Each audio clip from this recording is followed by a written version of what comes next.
Hi, thanks for joining us for the Family Plot, Gardening in the Mid-South. I'm Chris Cooper. Need a perennial with large green leaves? Try a hosta. Today we will look at some varieties and how to take care of them. Also, it's time to start planting. We're going to talk about how to get your soil ready. That's just ahead on the Family Plot, Gardening in the Mid-South. Production funding for the Family Plot, Gardening in the Mid-South is provided by the WKNO Production Fund, the WKNO Endowment Fund, and by viewers like you. Thank you.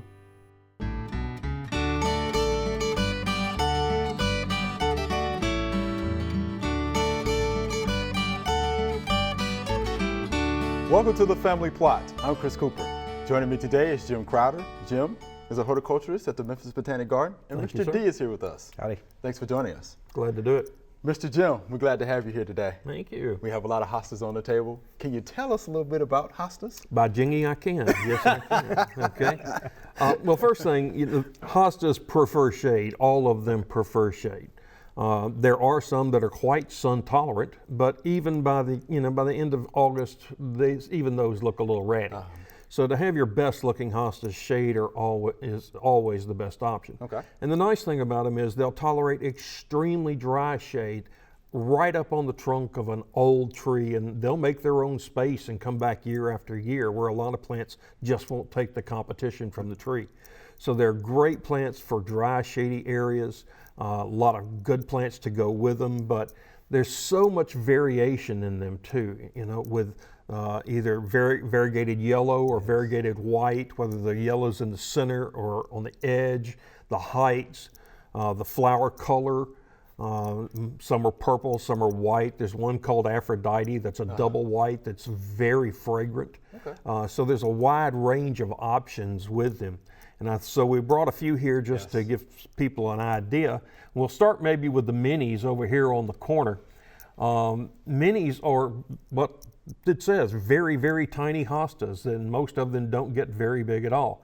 Now, they're not used a lot in the garden unless you've got really a little centerpiece where you want to have it, or a fairy garden or something like that. They're really used more for containers. Mm-hmm. They'll take abuse. You can leave them in there all winter long, not water them, and they're fine as they can be. And they'll still come right back? They'll come right back, okay. And they'll come back thicker the next year.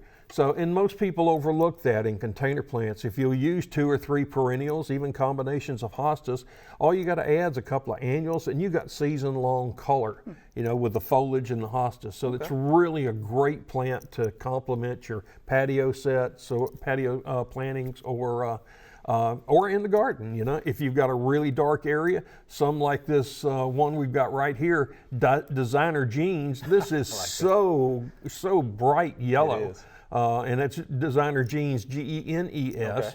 Well, this is one of the first that actually had a red petiole, which you can see here, maybe on the side. And flower arrangers like this a lot because it really stands out with the yellow and the red. So it's a great hosta. Another one here, this is probably my favorite blue. This is Hadspin blue. As it matures, it will be a steel blue and holds that color all the way till fall. Absolutely magnificent, and it multiplies rapidly. This one is one of my favorites, High Society, with the yellow variegation in the center. It's also an excellent, holds that color, doesn't fade in the heat. It's really, really a good one. Okay. This one's been real popular the last couple of years, Remember Me, because also it changes a little color and becomes a little lighter as the season progresses, but it's a stunning, stunning hosta. And then you have all the ones that are different, okay? Like this one right here. That. This one was Hosta of the Year a couple of years ago, Curly Fries. Curly Fries. It first comes out in the season brilliant yellow and then greens up as the season progresses. So it's really a very neat hosta, okay? And it's good for the front of the garden, and of course you use the taller ones in the back. And this is one right here that I like, Ivory Coast, for a tall one to have some darker colors in front of it. Really stands out and lightens up your shady areas. And this one right here, this is the Mama Jamma of hostas. This one is Empress Wu. It gets very large. I've seen these in pictures up to 4 feet tall, and that's just the foliage. That's not the flower. They'll be 8 feet wide and have leaves on them that are 15, 16 inches across. So it's huge hosta. And this year, I haven't been able to get any.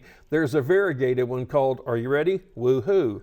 So, Woohoo. you know, they name these things so that, you know, they're attractive to women and some to men, you know. I had to have Komodo dragon.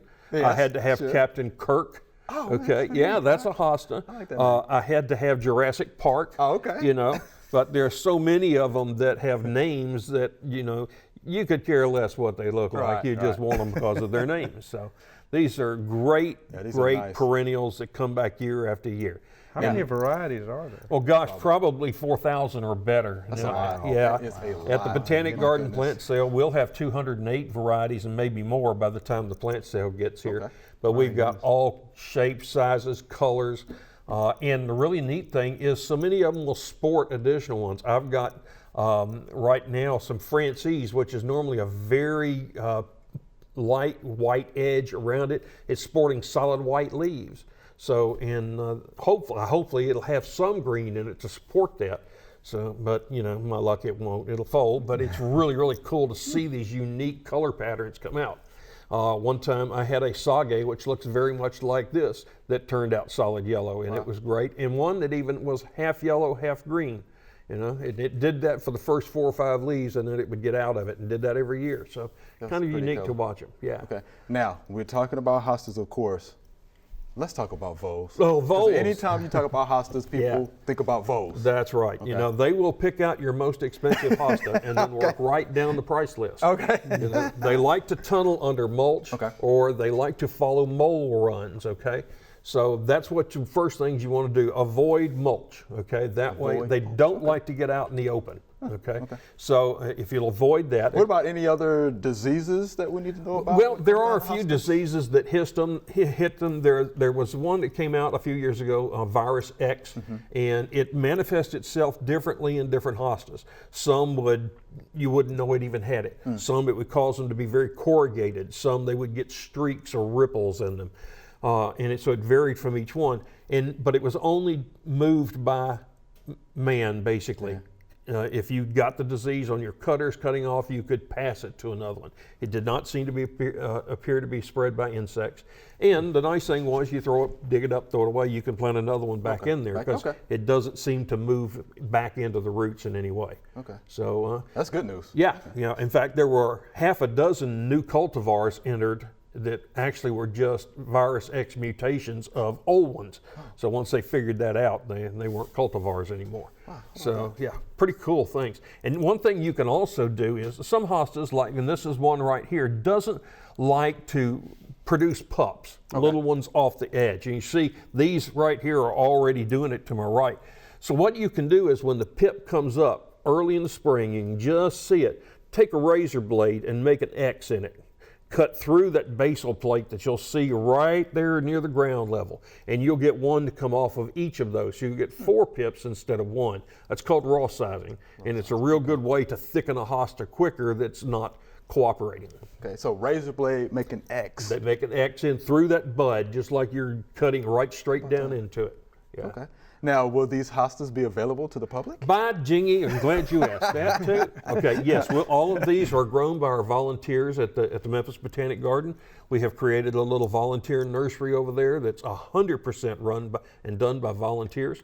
And every dollar that's spent there goes back to education. So it's great. This year we'll have over 700 varieties of plants and about 18,000 perennials. So, and a lot of natives. All right, Mr. Jim, we appreciate that good information. Thank you very much, Chris. Thank you.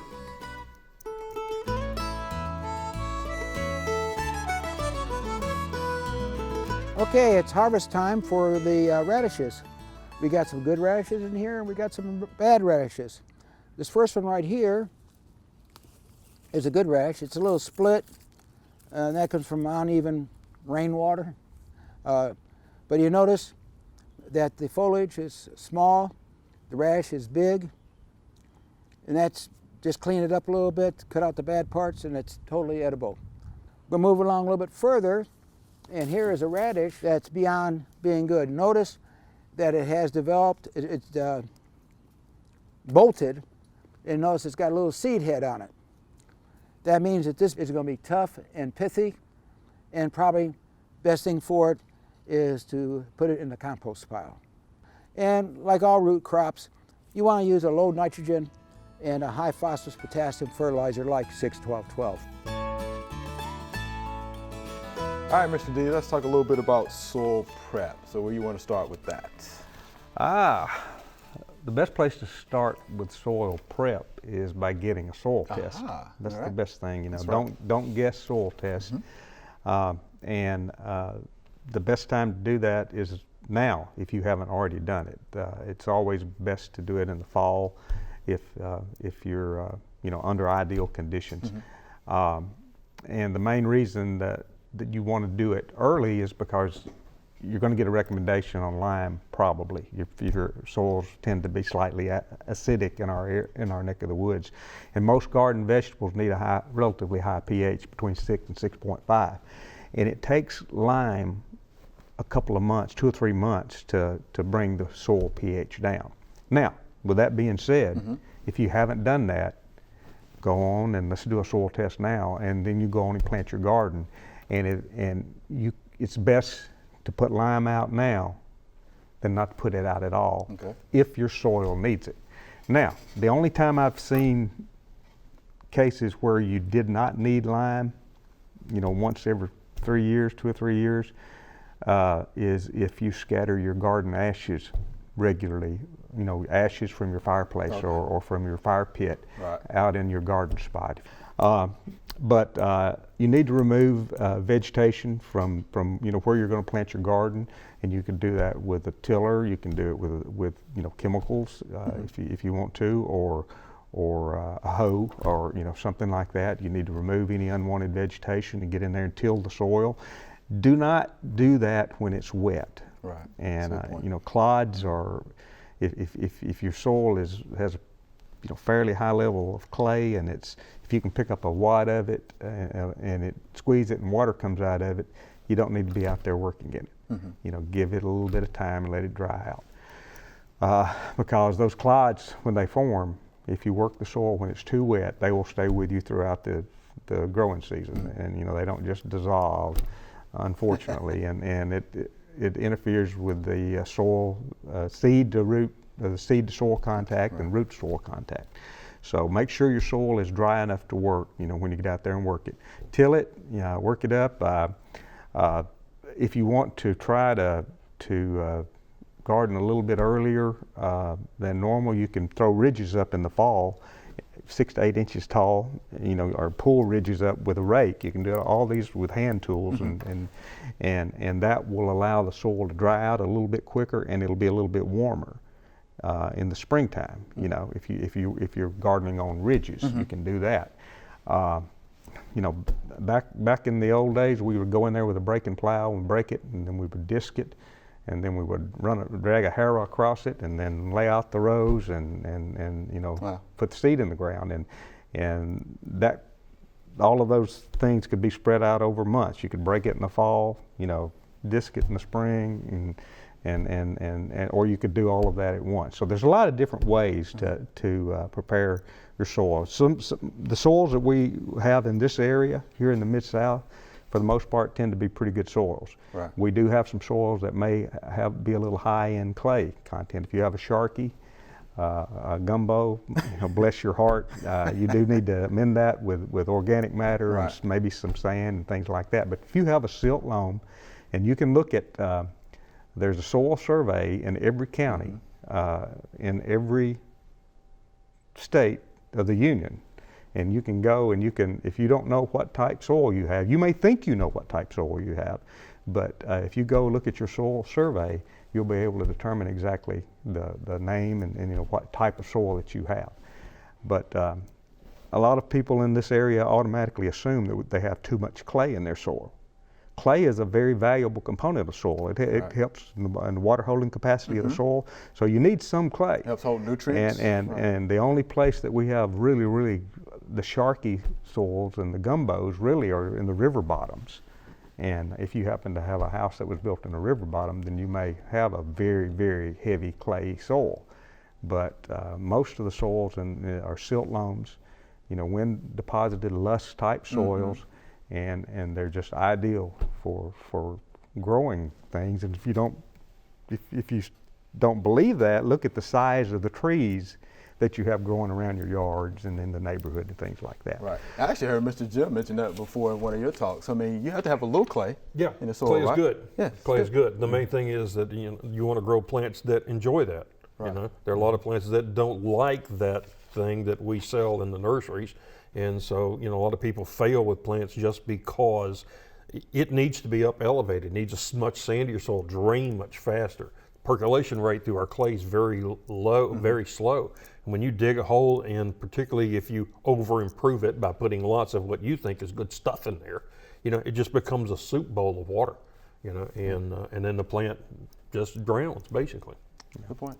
Yeah, and you need to be careful about, many times with our landscaping and things like that, we might interfere with a drainage. You need natural drainage, and if you have somehow set your, using beds or by setting up berms and things like that so that you hold water, then that's not a good thing. So you need to allow the water. Don't allow water to stand, basically, Right. if you can help it. And if you do have water standing where your garden is, then I would ditch it or try to pick some way to get that water on off there so it doesn't stand. Or A lot of rice. plants don't like wet feet. Or plant rice. Yeah, plant rice. Rice does okay, yeah. But a lot of plants, most plants don't like wet feet. Cypress trees do fine, and rice. Right, and definitely a lot of your vegetables don't like wet feet either. They do not like wet feet. They do not, and that.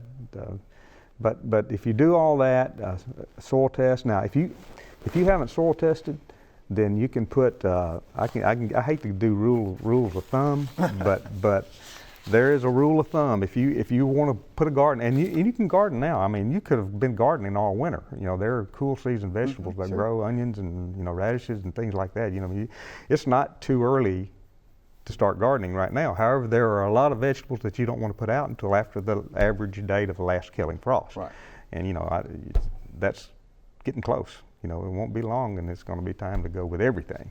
But rule of thumb, in the absence of a soil test, use 2 to 3 pounds of 6-12-12 fertilizer or its equivalent per 100 square feet of garden area. If you haven't done the soil test and you want to garden pretty quickly, you can put that out there, broadcast it evenly over the soil surface, incorporate it into the top 6 inches of the soil, and you'll be okay. But get a soil test. Get a soil test. And that way you'll know whether or not you did too much or not enough. All right. Well, appreciate that, Mr. D. Always soil tests. All right. Thank you much.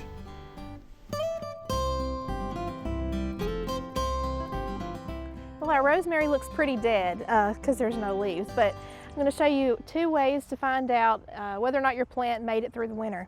The first thing you can do is the bend test. So if your plant's alive and you tug on a stem, it should just bend and not break. Oh, crispy snap, not a good sign. So obviously this one's dead, but that's how you would tell. And the other way is to use a knife and do a scrape test under the bark to see if you can find anything green right under there. I don't see anything green. It just looks kind of a tan, dead color. So unfortunately, this rosemary, like many rosemaries in our area, didn't make it through the winter. All right, this is our Q&A segment. Mr. Jim, you jump in there with us, all right? I got it. Let's go. All right, here's our first via email. How do you remove black sooty mold from crepe myrtle bark? And this is from Kim via YouTube. Well, the best thing to do is, if it bothers you, is just go out there with a soft brush, a little soapy water like Dawn detergent, and just scrub it off. You can use, I know people that have used pressure sprayers. If you cut the pressure way down, not destroy the bark, you can do that. But if you're the sooty mold telling you that you've got a problem. Yes. You got to address that problem, and then the sooty mold will go away. That's right. You've either got scale, either crepe myrtle bark scale or some other type scale, or aphids in the top of that tree. That's right. The honeydew's dripping down and the sooty mold's growing on it. That's right. So fix the insect problem, you won't have the sooty mold problem. Good point. Treat the problem, not the symptom. Right. All right, here's our next. It's actually a letter. Okay. Open this up for you. What herbs can I plant that will come back every spring? And this is from Kay Andersonville. You have any suggestions for Ms. Kay? Well, okay, a lot is going to depend on her soil and soil conditions and drainage. Okay. Rosemary, many of the lavenders are hardy perennials in theory, okay? In theory, okay. But particularly around here, our warm summer nights, our slow drainage during the winter does a lot of these plants in. So I wouldn't plant 100 of them hoping to have them all come back. Okay. You know, if do your proper soil prep, I like to mix a little bark in it with it, pine bark, because it's got calcium in it, tends to raise your pH. Okay. Helps keep the soil separated so you get good drainage through it, have plenty of air. You know, and if they come back, hey, that's great. But one of the nice things about herbs is they're very inexpensive. They grow rapidly. So even if you plant a whole new bed of different herbs each year, you're not talking about a lot of money. And you'll get fresher herbs, won't have a woody old plant that you've got to do pruning on. You know, if it were me, I'd grow my own fresh ones or harvest them at Kroger, one of the two. I have to one of the two. Yeah. So we're talking about chives, oregano, all thyme. those things. Yeah, Okay. basil. Mint. Right. Basil you want to watch because it doesn't like cool temperatures. It's not going to come back, but you can plant them every year. That's the neat thing. Now mint, that's a good point. you can plant it Yeah, once and you're not going to have a problem. Right, It's going to 'cause come back it's gonna with a come back. vengeance, Yeah, all over the without a doubt. neighborhood. Yeah. So. What about rosemary? I mean, Rosemary, depending on the winter. it depends on how. I think you'll have better luck growing them in containers Okay. than you will in the ground. Okay. Yeah.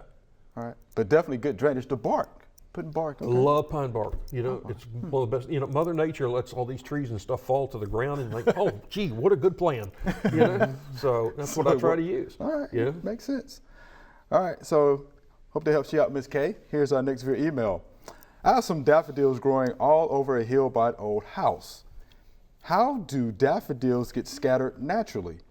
Are there bulbs dug up and moved by animals? And this is from Miss Elizabeth in Byhalia, Mississippi. So how do they get scattered naturally is the first question, and then are the bulbs dug up and moved by animals? Interesting question.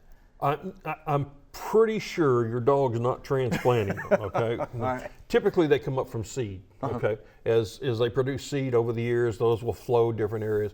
At some point, probably there was an old homestead there and they planted a few bulbs, Sure. okay? And then they just begin to multiply. They'll multiply there in the clump and usually pile on top of each other.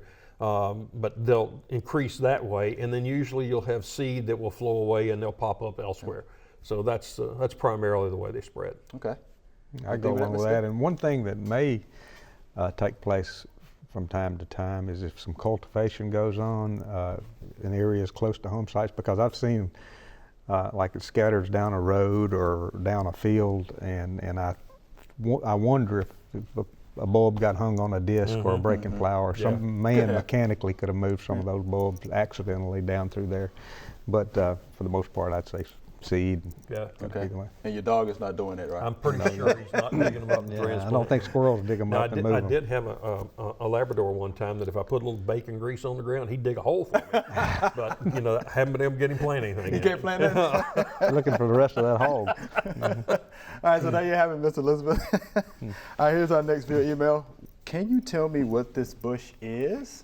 Yes, I I can. bet you Mr. Jim knows what that is. That's a quince. It's quince. Yep. That's right. Got little thorns all over it. Beautiful plant. Early spring, flowers before the leaves come out usually. One of the prettiest ones is there's a variety called Toyo Nishiki that blooms white, pink, and red on the same plant. I have one in my yard, and people stop to ask me what it is because it's really stunning. But there are some new doubles that are dwarfs that have no thorns. In oranges and reds and whites. They're just spectacular plants. Some of them produce the apple for the quince jelly. Okay. There are most of the newer varieties are not fruit producing. Okay. But there's still some out there. So it's a great plant, particularly it's got so many thorns on it. I say this is one of the plants. I have a list of plants you plant under your daughter's window. This is one of them. Oh, and this is one with the thorns. So Surrounded by barberry. How about that? But the plant produces a lot of stems as well. It right? does. Right. And it needs selective pruning. Okay, so I was going to ask you about pruning. Right. Each year, go in, take out 3 to 5 of the oldest canes in there. Oldest, right. They're going to pop and go straight up through it and refill it, and then you'll have more flowers next year. Start setting its flowers in late July and August, so do not prune it after the 1st of not. July. Right. Got to be done right after it blooms. All right. Okay? But if you plant it under your daughter's window, don't prune. Don't prune it at all. Don't There you go. prune it all. All right, Mr. Jim, Mr. D, it was fun. Hey, We're out of thank time. you. Appreciate you asking. All right. Remember, we love to hear from you. Send us an email or letter. The email address is familyplot@wkno.org, and the mailing address is Family Plot, 7151 Cherry Farms Road, Cordova, Tennessee 38016. Or you can go online to familyplotgarden.com. That's all we have time for today. Thanks for joining us. If you would like more information on hostas or getting your soil ready for planting, visit familyplotgarden.com. We have links to extension publications about these and other gardening topics. I'm Chris Cooper. Be sure to join us next week for the Family Plot, Gardening in the Mid-South. Be safe.